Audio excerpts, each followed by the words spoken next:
Christmas Jones, the world is not enough.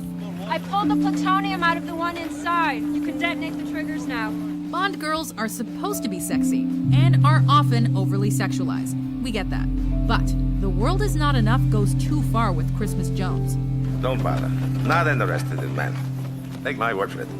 She's a nuclear physicist who is tasked with assisting Bond on his mission to prevent a nuclear meltdown. Always wanted to have Christmas in Turkey. This character certainly could have provided more depth to the film than Bond girls of the past. That is, if she hadn't been played by Denise Richards. I thought Christmas only comes once a year. Richards, who won a Razzie for her performance, claimed that she liked the role because the character was brainy. So isn't it time you unwrapped your present? Maybe they should have chosen an actress who actually fit that description and isn't more known for being a wild thing instead. Number 7. Loana, 1 million years BC. This adventure fantasy film had no intention of being historically accurate, as it portrayed dinosaurs living alongside humans. That may be more believable than the appearance and attire of Loana, however, played by the stunning Raquel Welch.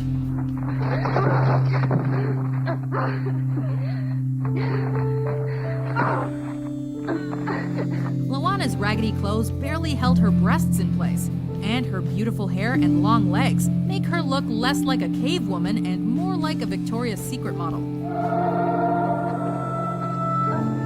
If you ask today, barely anyone would remember the plot of the film, but the majority of people would be able to recognize the iconic pinup poster.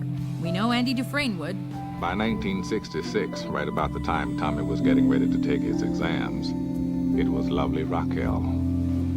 Number 6. Princess Leia Organa, Star Wars Episode 6, Return of the Jedi. I don't know what you're talking about. Princess Leia was, without a doubt, everyone's fantasy girl when the original Star Wars trilogy hit the theaters. But for the first 2 films, George Lucas focused more on developing her character than exploiting her feminine image. What the hell are you doing? Somebody has to save our skins.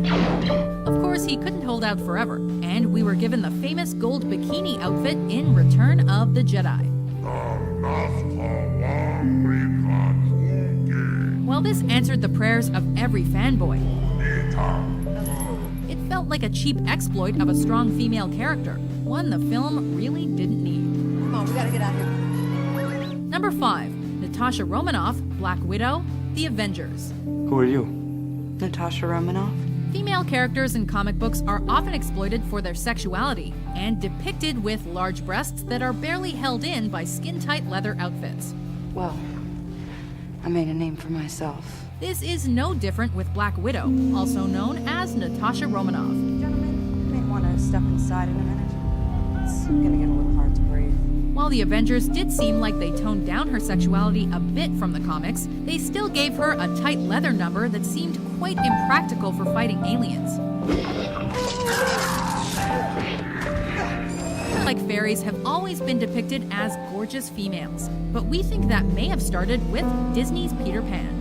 Sewing shadows, I mean. Sure, like many of Disney's female characters, Tinkerbell has an exaggerated hourglass figure, and that's accentuated with big blue eyes and bright blonde hair.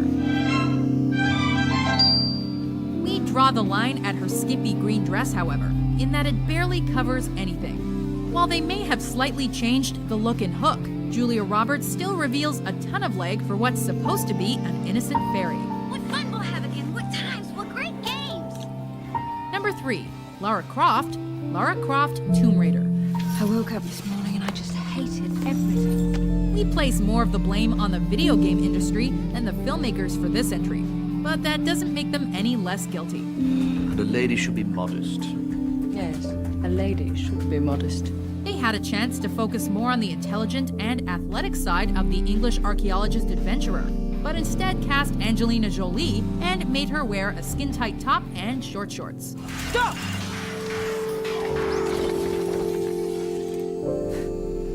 Jolie certainly has the acting chops to pull off a female action hero, but she was relegated to eye candy for this film. Number 2. Lola Lola Bunny, Space Jam. Hi, my name is Lola Bunny. Just because you don't have an obvious female lead in a film doesn't mean you have to turn a side character into an object of sexual desire, especially if that character is a bunny. I'd like to try out for the team. We're looking at you, Space Jam. Don't ever call me doll. Lola Bunny is sexualized for absolutely no reason in this flick, as she wears incredibly short shorts and a crop top that hangs off her body. The heartthrob of the hoops, Lola Bunny. Surely that can't meet the uniform standards in the basketball rulebook. Plus, she's a bunny. Ooh, hey, hot. What really makes it awkward is how everyone, including Michael Jordan, checks her out. That was the nicest thing anyone's ever done for me.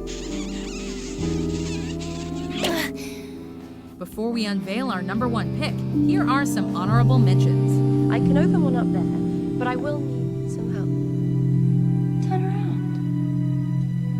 Now.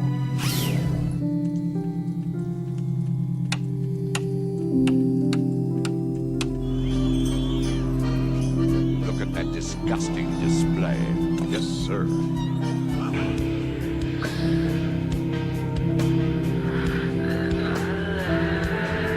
Number one, Michaela Baines, Transformers.